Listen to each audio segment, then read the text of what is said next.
They may have met on UK soil, but today the Prime Minister was firmly on the US President's terrain. In Turnberry, home of Donald Trump's golf resort, the Israel-Gaza conflict was top of the agenda. The Prime Minister says that recognising the Palestinian state will be a concrete step towards a lasting peace. Do you agree with his position? Well, I'm not going to take a position. I don't mind him taking a position. I'm looking for getting people fed right now. For me, that's the number one position, because you have a lot of starving people. Sir Keir Starmer, under pressure from his own backbenchers, will urge President Trump to ramp up efforts to secure a lasting ceasefire. Mr. President, Prime Minister Netanyahu said there's no starvation in Gaza. Do you agree with that assessment? I don't know. I mean, based on television, I would say not particularly, because those children look very hungry. But we're giving a lot of money and a lot of food, and other nations are now stepping up. I know that this nation is, right? It's a humanitarian crisis. Right. It's an absolute catastrophe. People in Britain are revolted at seeing what they're seeing on their screens. So we've got to get to that ceasefire. And thank you, Mr. President, for leading on that, and also to just get more and more aid in.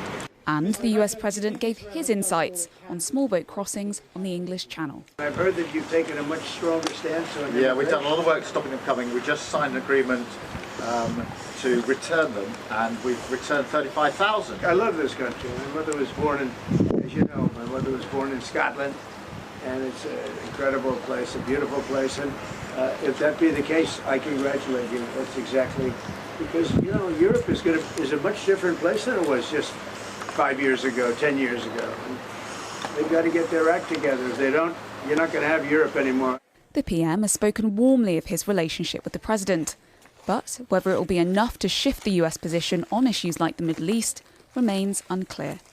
Jasmine Cameron-Chaleshi, ITV News, Westminster.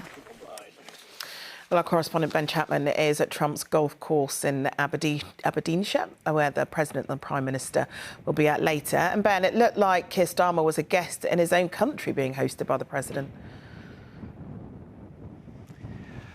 Well, I mean, Donald Trump, I suppose, is the host on this rather strange visit to the UK, a private visit, as it's been described by Downing Street and the White House. Turnberry is, after all, Donald Trump's golf course, as is this one, where the two of them will travel together later on Air Force One and have dinner tonight. But it really did seem like Donald Trump was holding court on the steps there earlier. Keir Starmer looking a little uncomfortable, struggling really to get a word in. It was striking again how warmly the President spoke of Keir Starmer, describing him as a great guy, saying he wanted to make him happy, and also complimenting his wife, Victoria.